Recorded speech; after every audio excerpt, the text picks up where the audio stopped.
الله ربي يرحمها يما. الله يرحمها. الله يرحمها ويوسع عليها ان شاء الله. على بالك عندما ذهبت عني امي رحمها الله اصبحت كالبحر.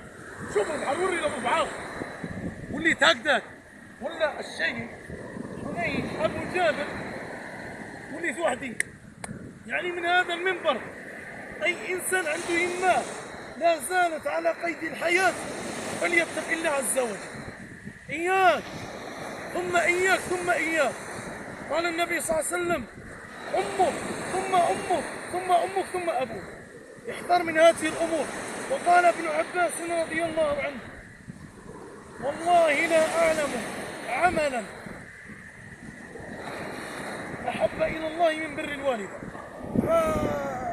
فاغتنم هذه الفرصه قد امر يمك على قيد الحياه وباباك، لانه اذا فقدتهم راح عليك القطار.